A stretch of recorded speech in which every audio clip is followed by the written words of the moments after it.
वाहिगुरु, वाहिगुरु।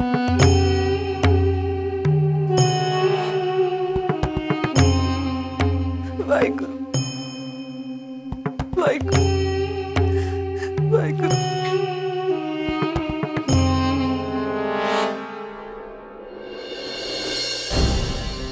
बस करिए। बाबा जी का जाप ही तो कर रही हूँ। मैं जाप की बात नहीं कर रहा हूं, आपके आंसुओं की बात कर रहा हूं। देवपुत्र, तू ही बता कैसे रोको अपने ये आंसू। जब मुझे अपना गुनाह याद आता है तब उसकी सपनों से सजी हुई आंखें।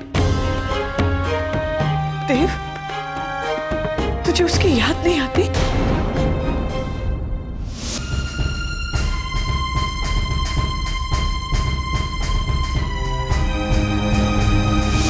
बस कीजिए मॉम, बस कीजिए आप। अगर अपने आप को और अपने परिवार को मुसीबत से बचाना पाप है ना, तो ऐसा पाप करने में मुझे कोई एतराज नहीं है। अपनी जिंदगी को मुसीबत से बचाने के लिए किसी और की जिंदगी को बर्बाद करना ये सही नहीं है पुत्र, ये पाप है।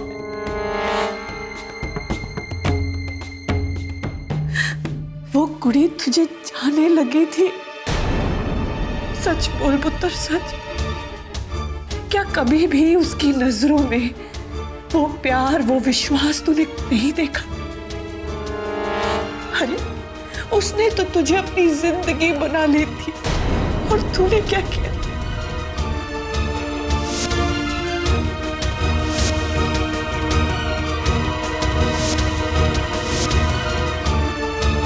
तूने उससे उसकी जिंदगी छीनी। क्या करता मैं मॉम, क्या करूं मैं? बचपन से लेके आज तक जो मुझे मिला है ना, सब बचा हुआ। मुझे क्या चाहिए ये आपने कभी सोचा है? सबसे पहले हर चीज वो वड्डे वीर जी को मिलती है। मुझे तो आज भी पैसे चाहिए। मांगेंगे आप वड्डे वीर जी से? नहीं ना, आप सिर्फ दूसरों के बारे में सोच सकती हैं। वड्डे वीर जी से पैसा कैसे मांगा जाए ताकि उन्हें यह ना लगे कि हम उनके पैसे के पीछे हैं। और जब उस चीज से फुर्सत मिल जाती है तो गीत के दर्द के बारे में सोचती हैं आप। कभी आपने मेरे दर्द के बारे में पूछा है? तोड़ा है मैंने गीत का दिल, आती है मुझे उसकी याद, पर मैं क्या करूं? उसकी वजह से जेल चला जाऊं? जब तक हम हैं, आपको जेल नहीं जाने देंगे।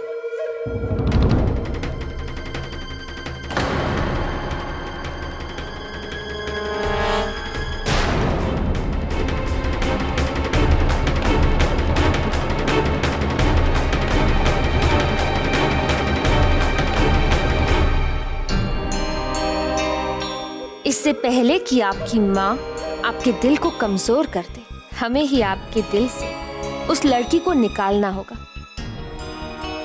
हमने अब घर की फोन लाइंस भी डिस्कनेक्ट कर दी हैं। देव तक पहुंचने के हर जरिए को हमेशा के लिए मिटा देंगे हम।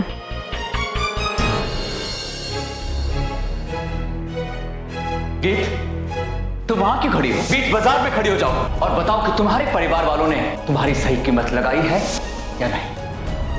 जमीन के कागजात पर साइन करके ना देना, क्या ये निशानी इज्जतदार लोगों की होती है या बेईमान? दारजी, इंसान को उम्र लग जाती है इज्जत कमाने में, मगर गंवाने में बस एक जरा सी भूल बहुत होती है। कितना कुछ सुनना पड़ा दारजी को आज मेरी वजह से, और वो भी सबके सामने। मुझे कुछ बताना है तुझे। आज मैं फोन बूथ पर गई थी ना फोन करने के लिए, तो वहां पर मुझे वो दी क्यों है तनु? मैं पानी लेके आती हूँ। मैं ठीक हूँ। तू क्या कह रही थी? तू फोन बूथ गई थी ना? देव जी के बारे में कुछ पता चला? बोलना रची। नहीं, देव जी को फोन तो लगाया था लेकिन उनका नंबर डिस्कनेक्ट बता रहा था। डिस्कनेक्ट? देव जी तक पहुंचने का ये आखिरी रास्ता था। अब मैं क्या करूंगी? मैंने तो वो पेपर्स भी साइन कर दिए। अब वो एजेंट का नाम मिलना भी मुश्किल है। अब मैं क्या करूं? वो जमीन तो मैं लेकर ही रहूंगा, क्योंकि उसके पूरे पैसे मैं एजेंट को दे चुका हूं, एजेंट को दे चुका हूं।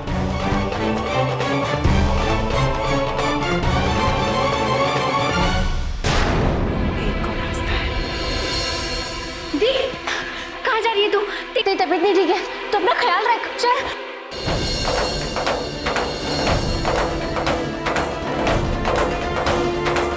अब मैं अपने बारे में देवजी तक पहुंचने के बाद ही सोचूंगी। गीती, गीती।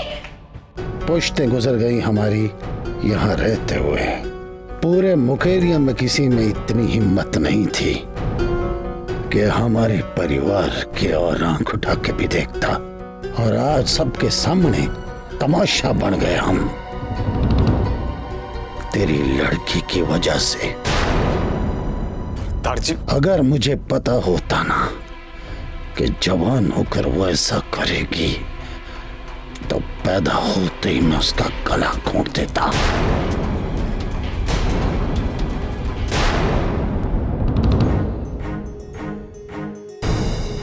माफ करना दारजी, दोष गीत का नहीं है।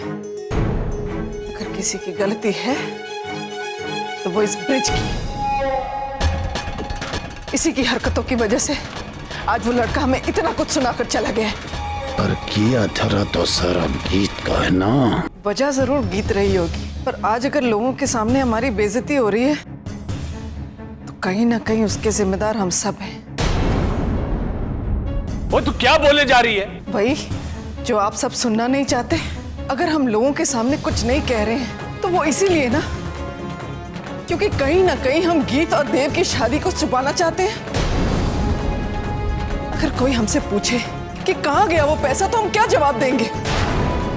अगर वो हमसे पूछे कि वो कानूनी कागजात उस लड़के के पास कैसे आए तो है जवाब हमारे पास? मान के किसी भी सवाल का जवाब नहीं दे सकते ना हम।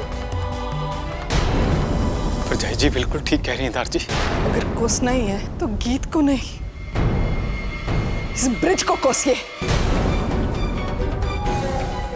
मान के पास गीत की शादी की बात तो यही लेकर गया था ना। घर की बेटी को बेचने से कम की हरकत की है इसने। चुप हो उपेंद्र कर।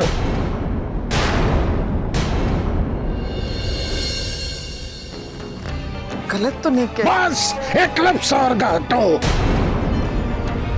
मैं किसी बहस में नहीं पड़ना चाहता। हमारे परिवार की भलाई इसी में है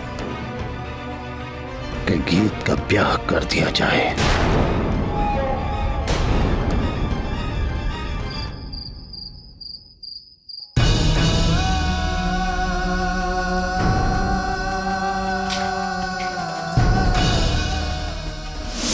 आप जैसे इंसान से नहीं किसी और किया होगा और नहीं कर पाएगा।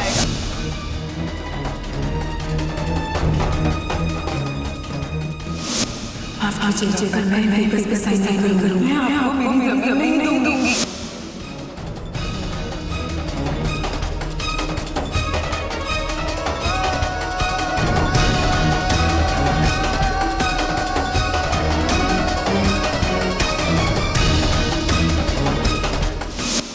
आपको बहुत दे रही पर मैं क्या करूं? मैं ऐसी मुश्किल में मुझे अब मदद मांगनी पड़ी।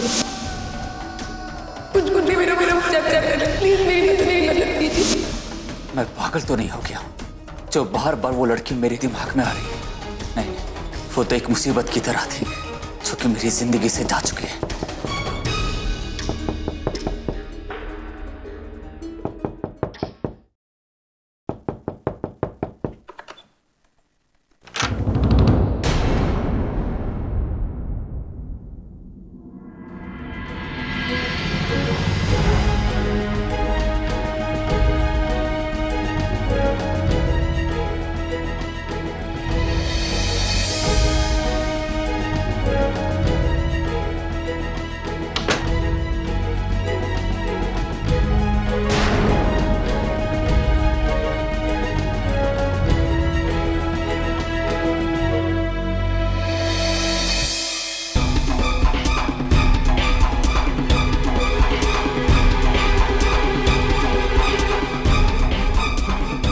तुम इस वक्त अगर मुझे किसी ने यहाँ पर देख लिया तो मैं बड़ी मुश्किल में पड़ जाऊंगी। और फिर भी तुम यहाँ आ गई, वो भी अकेले मेरे कमरे में। इतना सब कुछ होने के बाद भी तुम्हारी कोई सेल्फ रिस्पेक्ट है या नहीं? देखिए, आपको उन पेपर्स पे साइन चाहिए थे जो मैंने कर दिए। अब आप मुझे उस एजेंट का नाम और पता दीजिए जिससे आपने वो जमीन खरीदी थी।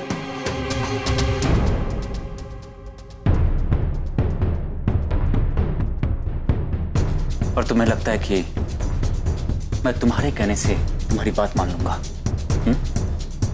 मैं किसी के कहे पे कुछ नहीं करता, और खासकर कोई ऑर्डर दे तो बिल्कुल नहीं। प्लीज प्लीज दे दीजिए। अब तो ठेस नहीं पहुंचनी ना आपके झूठे घमंड को। अगर तुम गड़गड़ा के मेरे पांव पे पकड़ लोगी ना तो भी मैं तुम्हारी मदद नहीं करने वाला। चली जाओ यहां से, मैं तुम्हारी शक्ल भी नहीं देखना चाहता। देखिए, मेरी बात सुनिए।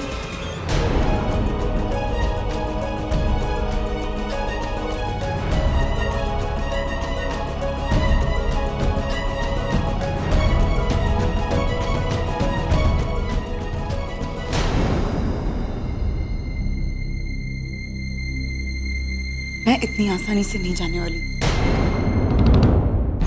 क्या क्या कहा तुमने? और ये क्या, तुम तो धीरे धीरे अंदर ही आती जा रही हो। तुम्हारे भाई को पता है तुम इस वक्त कहां हो, क्या कर रही हो? उसी ने भेजा होगा, क्योंकि वो तो मुझे शादी के लिए मना नहीं सका, तो तुम्हें भेज दिया ताकि तुम एक रात बिता के शादी के सौदे के लिए मुझे मना सको।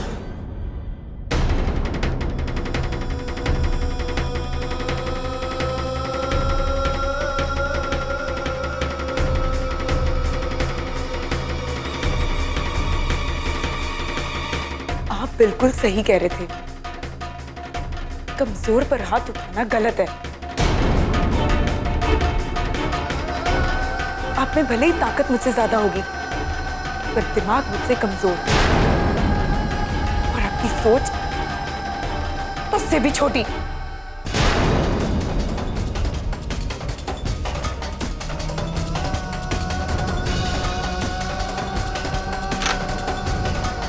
और आपकी सोच उससे भी छोटी, उससे भी छोटी, उससे भी छोटी।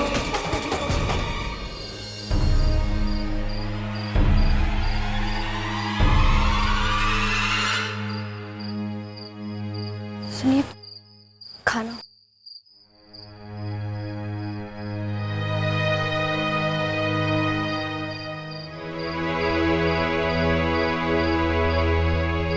बहुत दिनों से खाना नहीं खाया।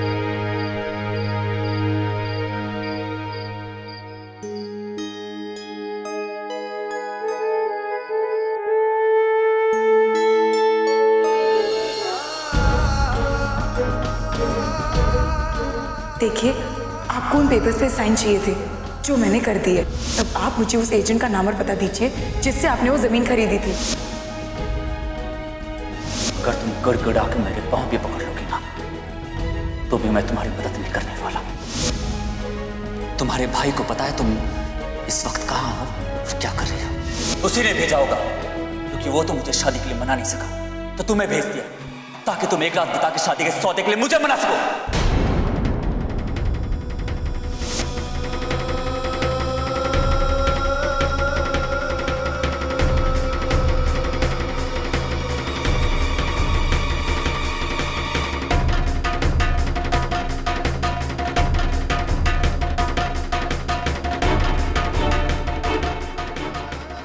ये मुझे चक्कर क्यों आ रहा है?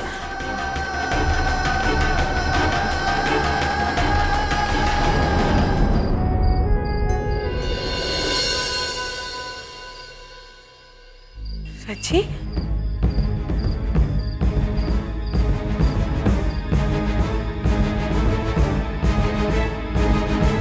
सच्ची?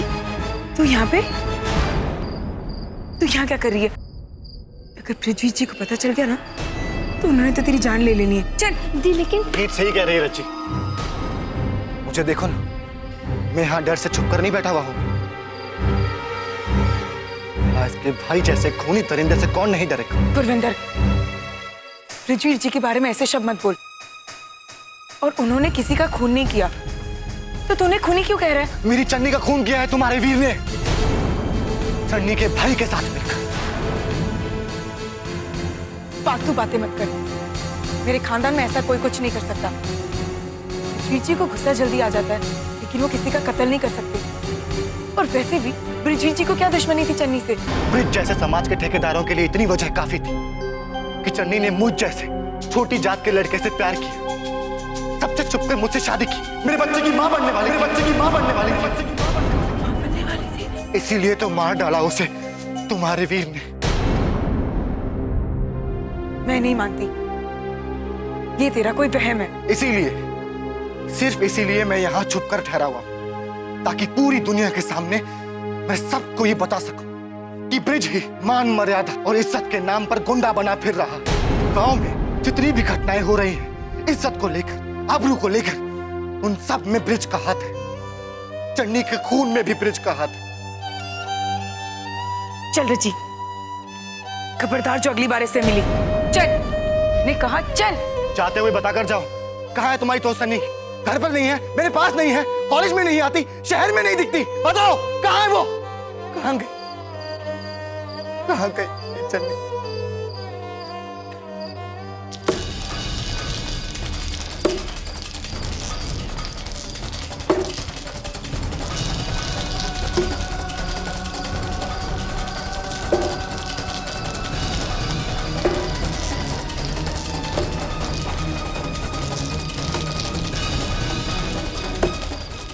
बिल्कुल सही कह रहे थे, कमजोर पर हाथ उठाना गलत है। आप में भले ही ताकत मुझसे ज्यादा होगी, पर दिमाग मुझसे कमजोर, और आपकी सोच उससे भी छोटी।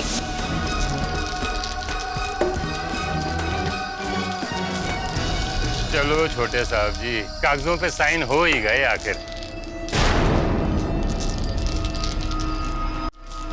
बात मत करो उस कागज की, या उससे जुड़ी हुई कोई भी बात।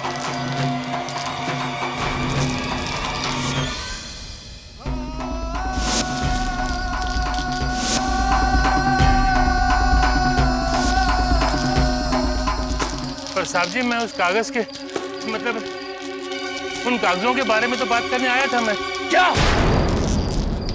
जी वो क्या है कि आपने गीत हांडा के साइन तो पेपर्स पे ले लिए, मगर उन कागजों की रजिस्ट्री नहीं हुई ना आपके नाम पे, तो उसकी रजिस्ट्री के लिए आपको गीत के साथ अमृतसर जाना होगा जी, कचहरी में।